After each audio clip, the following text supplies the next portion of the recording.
Hello and welcome to Digital Marketing Musings, hosted by Merkle. Each episode, we choose a different expert to share the latest and greatest in digital marketing trends. Today, we're interviewing Carly French and Phil Marcelona about recent iOS changes and the resulting impacts on email marketing. All right, let's get to it. I'm Gaia Reed. And I'm Andrea McCartney. And this is Digital Marketing Musings.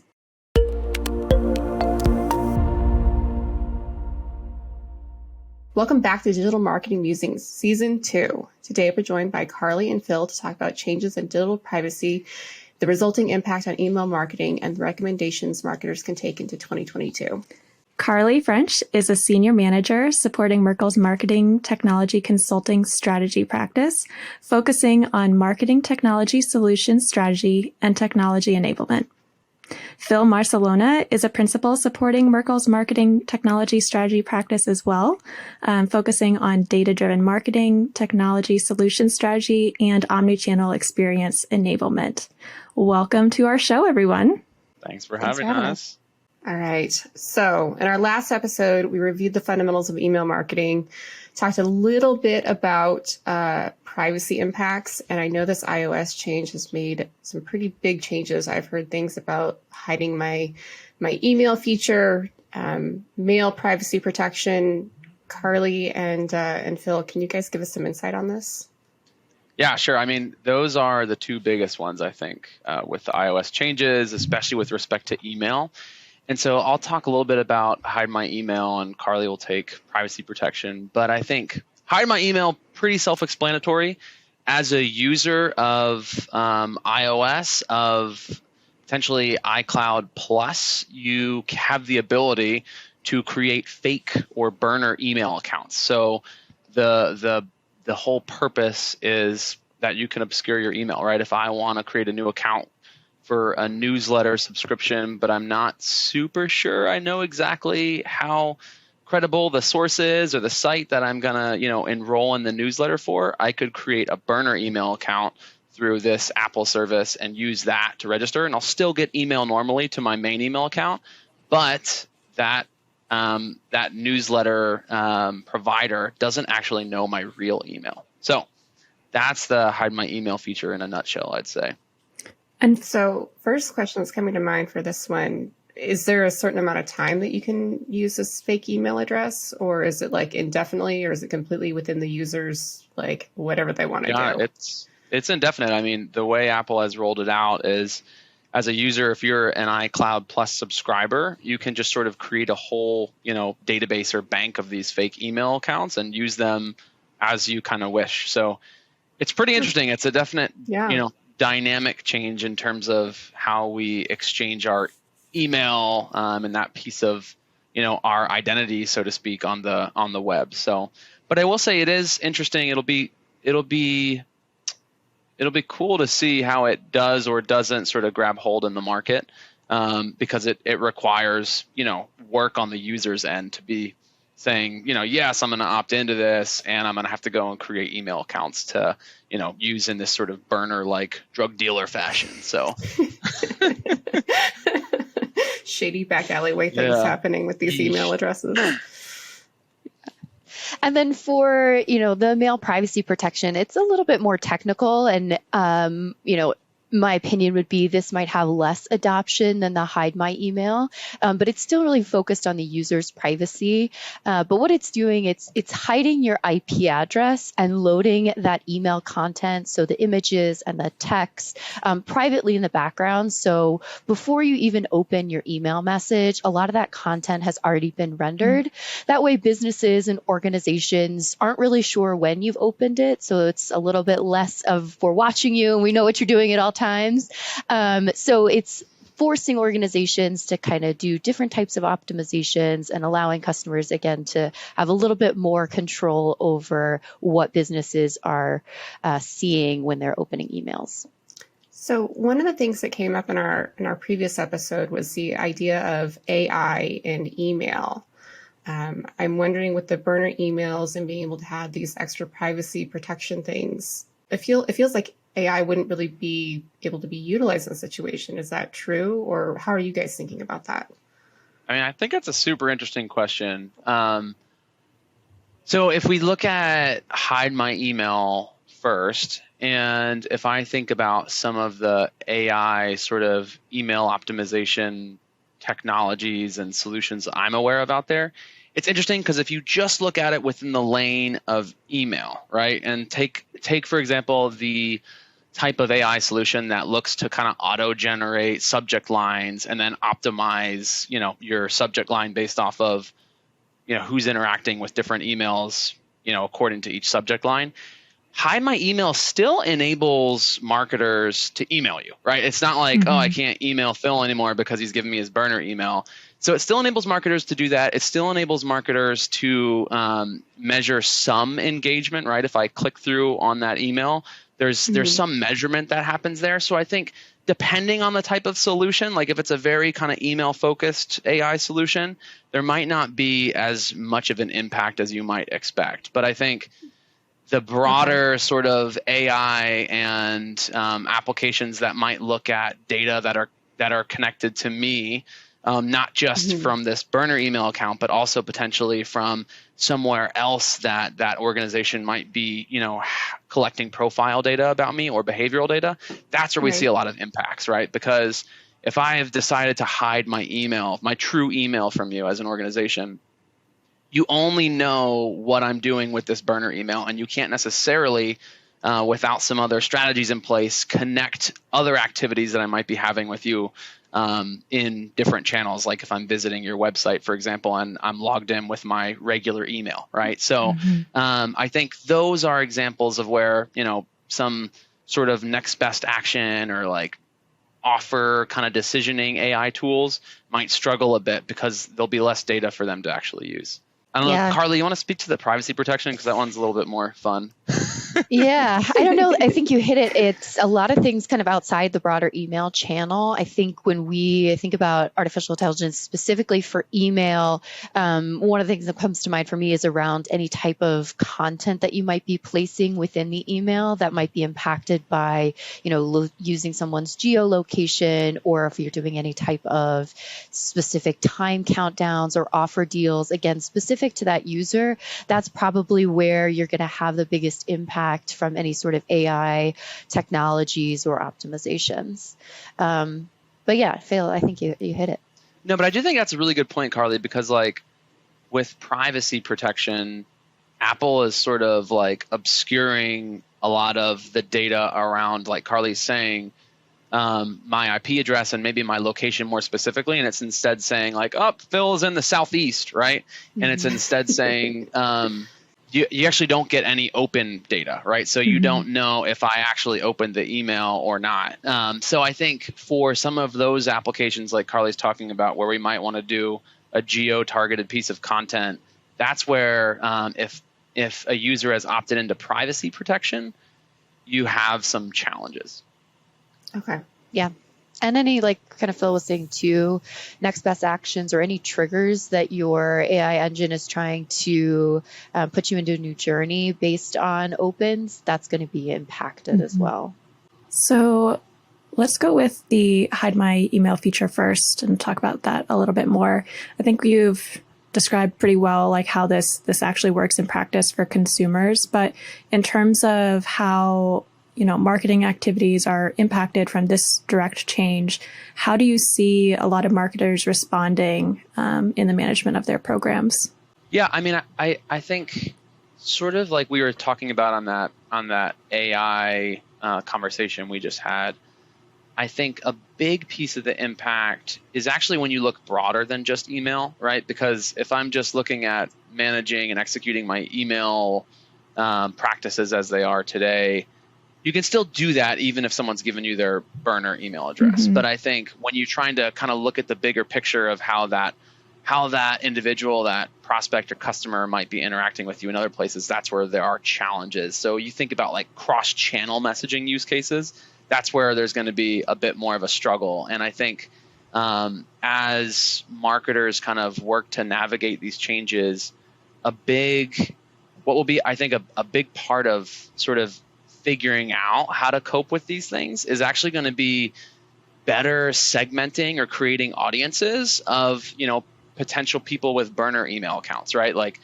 do some sort of analytical look at all of your customers and your database, and those who have, at iCloud email addresses and some pretty random seeming, string in front of that, like those are the ones who we might want to create a separate audience to say, these are, hide my email people, right? So let's actually track and understand how they behave differently and how we might want to treat them differently accordingly.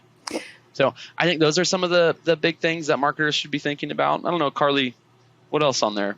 Yeah, I think you hit it. I think we talked a lot about, the different types of segmentation practices. I think any other use cases around, making sure you're establishing those benchmarks. So like you said, looking at your email file list from kind of post iOS 15 release to today to see how you're performing and how many of your sends are actually hitting that iCloud address.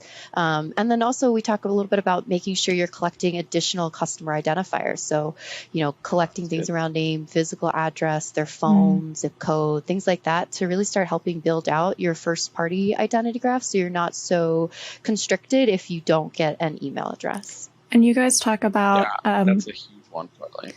You guys talk about being able to follow a customer along their journey with these burner emails.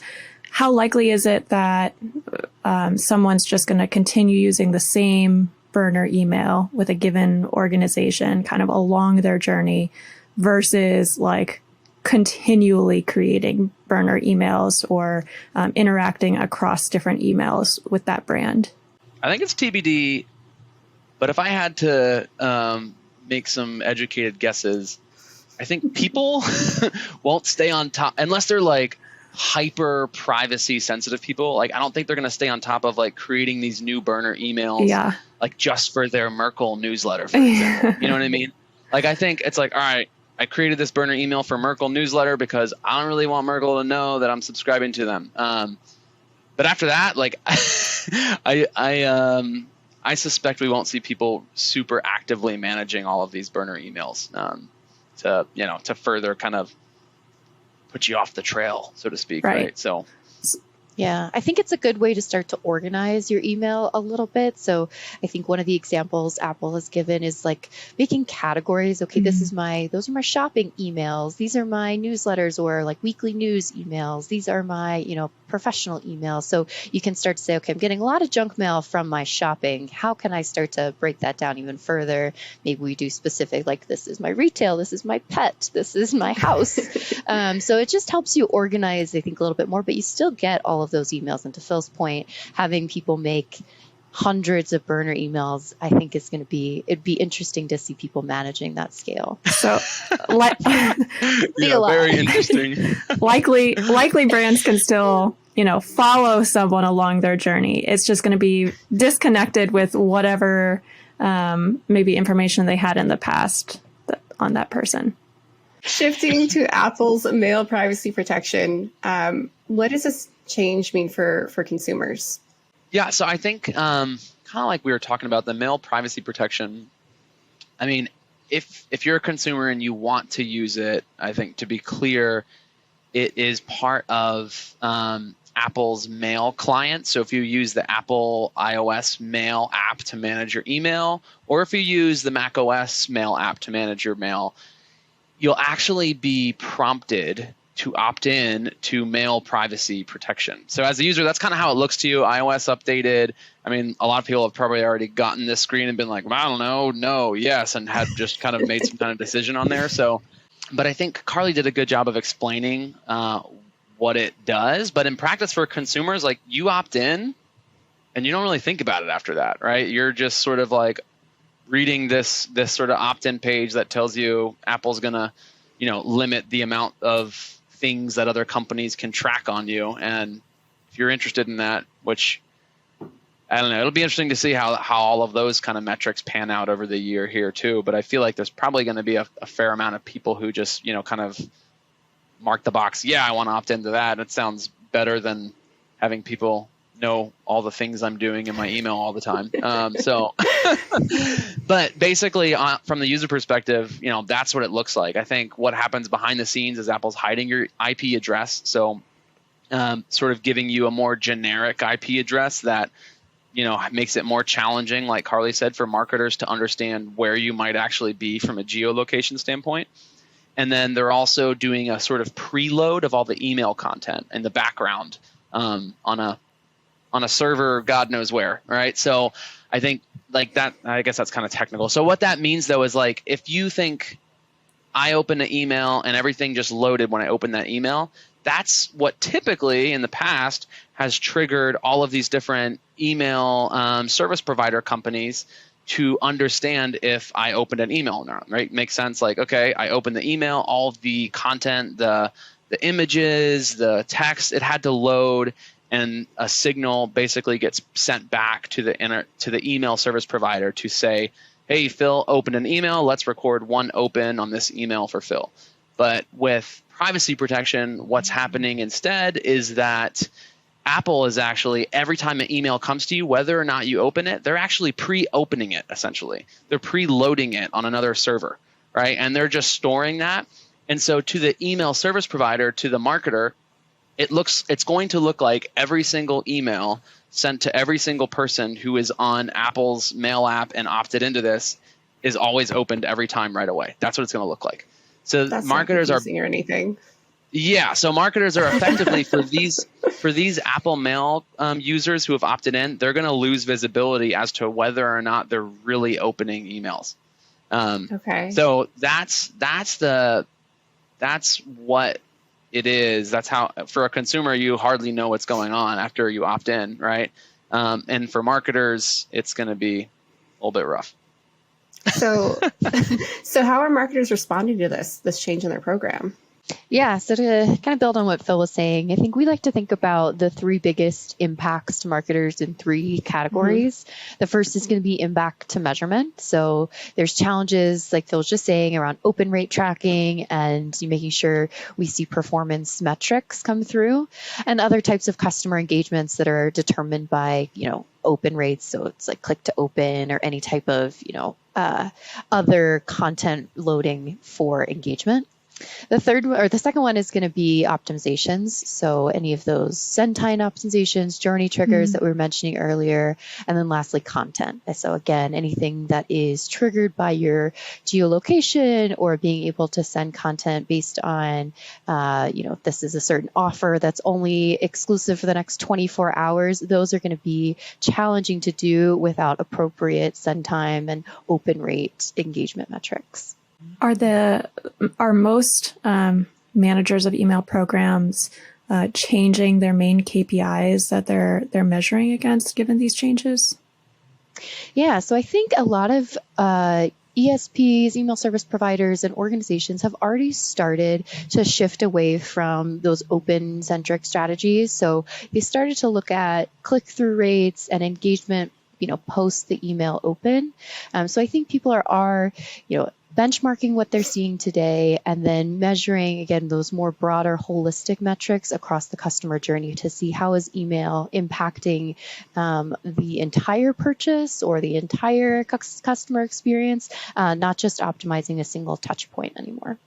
I think the only thing I would add is just that how much this is happening is, I don't know exactly how much this is happening already, but I think part of what we're recommending kind of goes back to that whole audience strategy, right? Like this one is, we're not necessarily looking for people who have signed up with burner emails, but instead we're looking at some of the data we might be getting back from our ESP that tells us what mail client someone is using, right? So if we can look at that data and see, okay, Phil, Carly, and Gaia are all Apple Mail client users, we might want to create like an audience or a flag to like take a closer look at them and see how they're performing and how we may need to change our tactics or strategies based off of the fact that we don't really know if they're opening emails, right? So I think that's the other piece of what we like recommend. And I haven't personally seen it put into practice yet, but this is all fairly new. So I know that there are savvy marketers out there who are thinking of these things and doing them already. So I can imagine there's probably, a host of nurture series out there that also have a lot of triggers based off of someone having engaged with or opened a previous email. So segmenting your iOS users out and having like very different triggers is probably a necessity as well. Yeah, absolutely. Are there other channels that these changes are impacting, or is email pretty much the only one? Email's definitely the biggest one, especially when we're talking about hide my email and then the mail privacy protection changes. Within the larger iOS 15 privacy updates that they're doing, there's a handful of different features that are impacting maybe your web browsing as well as kind of some of your application or apps. So there's a few different features around those, but specifically for these two, it's definitely going to be email. And then like we've been talking about, the surround sound impact of other journeys. When you click through to the website, how is that going to measure or impact the measurement to overall site performance? And are you starting to maybe track those users differently in analytics? Yeah, and I think I would, like, one of the other areas that I think will be pretty impacted for users that obviously opt into the hide my email, give you a burner email, is like for marketers out there who have, like, for example, a newsletter that's sort of the main driver of them getting, my identity, right? My email address, and that really important identifier for the individual prospect or the individual customer. I think as we see more of those kind of burner emails come in, for those marketers who are actually trying to use those sort of email collection strategies, and then even like take those emails and make custom audiences in Facebook, for example, with them, like that's sort of at risk here too, right? Because if you load a list of 5,000 burner emails from hide my email into Facebook, you're not going to find any matches, right? Like you're literally not going to be able to create a custom audience from that list. So I think that is like that kind of, sometimes used to call that onboarding or, first party data loading to some of the other like paid media platforms. Those use cases a lot of times are hinged on personal email addresses, like my Gmail account that I use, not a burner email that I just created yesterday, right? So I think that'll be pretty impacted. And again, that kind of falls into the whole cross-channel, omni-channel marketing bucket. But yeah, I think that's another one for folks to be thinking through and trying to mitigate. Like, how do we put strategies in place to actually get people to give us the real email, or how do we put strategies in place to, places where we are collecting a real email, try and connect that up with these burner emails so that we can have some kind of visibility into the individual person. So the sixth question here is a little bit of a crystal ball sort of question.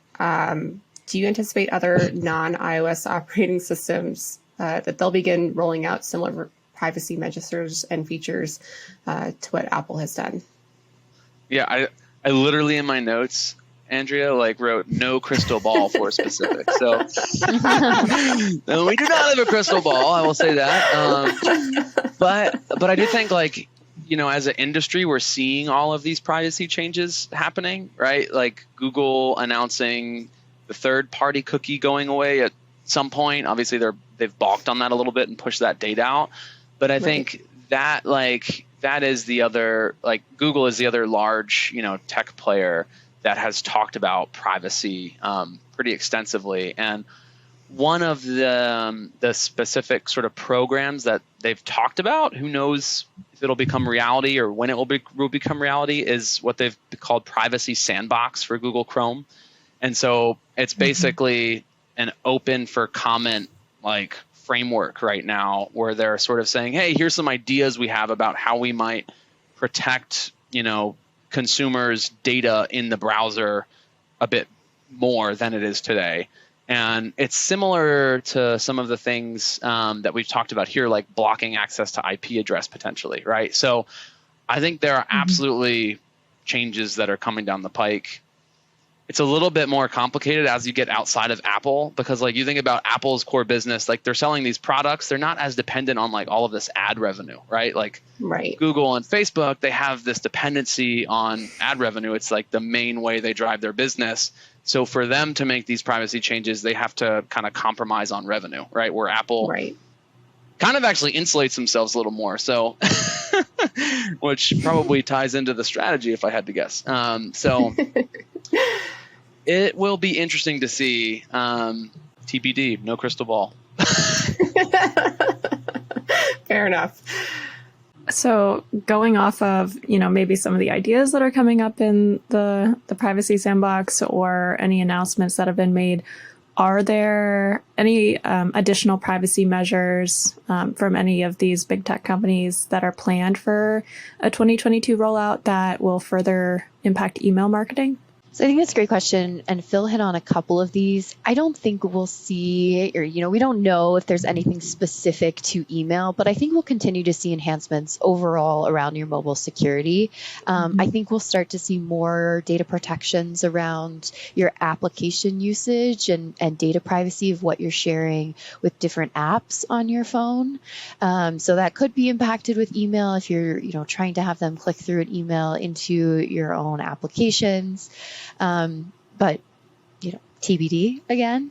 And then kind of like Phil was saying around, the Google is, retiring third-party cookie tracking by the end of 2023. And I think the hope is for a lot of marketers that we start to see some development in those alternative solutions that can still provide really trustworthy measurement and reporting, but also be adhering to those new consumer privacy regulations. So making sure that we are adjusting for the way that marketers and consumers want to be treated. Very cool. So closing out our episode, are there any other key takeaways that you'd like marketers to walk away from this episode with, or anything you want them to be thinking about? Yeah, I think, Carly and I have been hitting on these themes, but to us, like as we do our sort of, marketing technology and strategy consulting, big themes that are just generally popping up are around making sure our clients have a really strong strategy around how they do their identity capture, identity linkage, identity resolution. And when we say identity, we mean like, hey, can we get, email addresses, names, physical home addresses, and just build up our knowledge as an organization of who our customers truly are, right? So I think having that identity strategy in place to, potentially address problems like this hide my email, to say, okay, customers are starting to obscure their email from us when they subscribe to our newsletter. How do we change our value proposition on the content side to maybe get them to give us their real email, right? Or how do we connect the dots from somewhere else where we are collecting their real email with these burner emails, right? So I think that identity strategy is a really big one. And we've talked a lot about the audience strategy, right? Being able to segment out these really privacy sensitive groups of users and be able to treat them differently, understand their behavior better, and ultimately personalize for the people that don't want personalization, right? So I think those are the two biggest things. And what else, Carly? Anything else from your perspective? Probably the only other thing is we talked a little bit about that it is a little bit of a tech savvy move to go in and change some of these settings in your features. So some of them do come as a default as you upgrade to iOS 15, and then some of them you have to go in and manage, like all your different burner accounts. So it'll be really interesting to see what the overall consumer adoption rates are. And I think that's another good thing for people to keep in mind, especially as they're doing their measurement strategies, is that it's not going to be all of your iOS users. I can guarantee my parents are not going in and making burner emails. There's just no way. So it's just a good thing to keep in balance, as we do see a lot of people trending for more privacy. It is something that customers would actively have to take on as a responsibility. So there's still a good balance there. Very cool. Well, Carly and Phil, thank you so much for joining us today and sharing your knowledge. It's been a pleasure talking with you, and I've learned so much about email marketing. So again, thank you. Been super fun. Thanks for having us. Thanks. This brings us to the end of this episode of Digital Marketing Musings. If you have an idea for an episode for our 2022 season, we would love to hear it. Just drop us a note at digitalmarketingmusings@merklelink.com. And of course, don't forget to hit that subscribe button and rate and review our show. It definitely helps others find us. And be sure to tell a friend about it as well. And don't use a burner email. Very true. Very true. Well played, Phil. Well played. This episode was produced by Merkle with sound and video editing by Megan Ekman. Our team includes copywriting by Melissa Riley, graphic design by Garrett Rubel, website support by Ted Lonzak, and social media and promotion by Gina Astrop and Andrea Ratner. Until next time, I'm Andrea McCartney. And I'm Gaia Reed. Bye.